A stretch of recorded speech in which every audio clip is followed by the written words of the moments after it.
about something is going to be a wake-up call. Talk to him about something is going to be a wake-up call. Marsau Scott, he's no longer just a reality star trying to balance business and family. He's now in serious legal trouble, and this time, it's not just rumors. It all started when his own wife, Latisha Scott, filed a lawsuit against him. She accused Marsau of hiding money, faking her signature, and secretly starting new businesses behind her back using her name without her knowing. Latisha's legal team didn't come to play. They had tax records, fake documents, and bank statements that pointed to something much bigger than just a few accounting mistakes. And then came the real shock. Marsau's own brother, Marsau Scott, showed up in court not to defend him but to speak against him. That's right.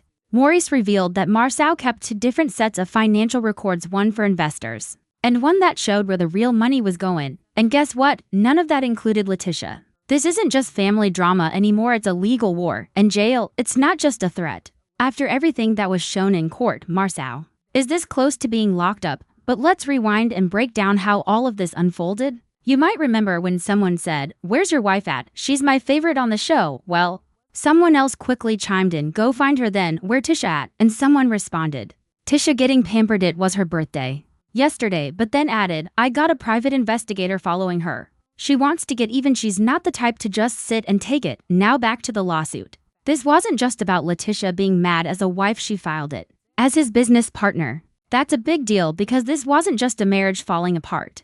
It was their business empire crashing down too. Marsau and Latisha co-owned Schultz Industries. On paper, it looked like a family business, but Latisha's legal team said Marsau was running a secret side hustle, moving hundreds of thousands of dollars into other businesses she didn't even know existed. And he was doing it in her name without her permission. Her lawyers brought receipts, real ones. They showed contracts with her name on them that she never signed. They had spreadsheets, bank records, and tax files that just didn't make sense.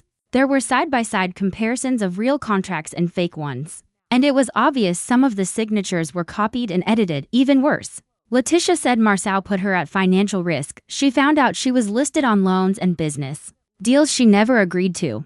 This lawsuit wasn't just about getting money back, it opened the door for possible criminal charges. Because if all this was true, this wasn't just shady business, it was straight-up fraud. But it didn't stop there. Then came the biggest twist of all. Marsau's own brother, testified in court. Now, Maurice has always been the calm, loyal one. He usually stayed neutral, but this time he said he couldn't stay quiet. He told the court that Marsau was keeping double books, one for show and one that showed where the money really went. He said Marsau had private accounts with no mention of Latisha. Maurice even said Marsau started new companies, LLCs, that weren't registered under their business, so he could move money secretly. At first, Maurice didn't want to get involved, but once he saw the documents and was legally required to speak, he said he had to tell the truth. The most powerful thing he said, at some point, family loyalty has to make room for doing what's right. That line hit hard. Maurice even brought emails, invoices, and voice messages where Marsau was caught talking about hiding money.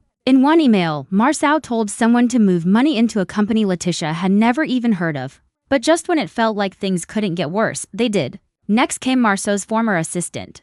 She walked into court quietly, wearing all black and sunglasses. But what? So, go find her then. Shit, where Tisha at? Tisha getting pampered. Yesterday's her birthday. Let me check my goddamn. Right. Because I know I got a private investigator following her little cheating ass. So I'm gonna find out because she wanna.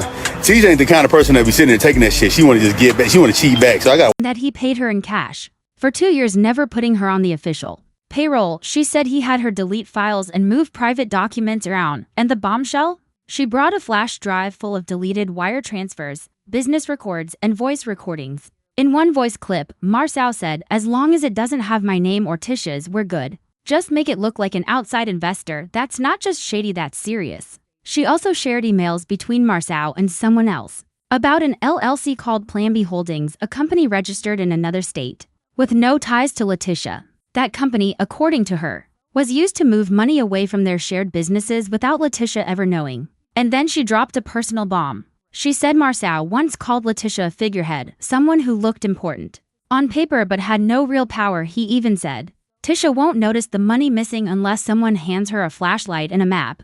But Latisha? She wasn't as clueless as he thought. She'd been watching, taking notes, and gathering evidence quietly for over a year. She noticed small things: missing receipts, delayed answers, and shady money talk. So she started documenting everything. When she took the stand, she brought a personal ledger, text messages, and even audio recordings from a hidden phone she placed in their home office. One clip had Marsau saying, "She'll believe whatever I tell her as long as I throw in a baby and a vacation."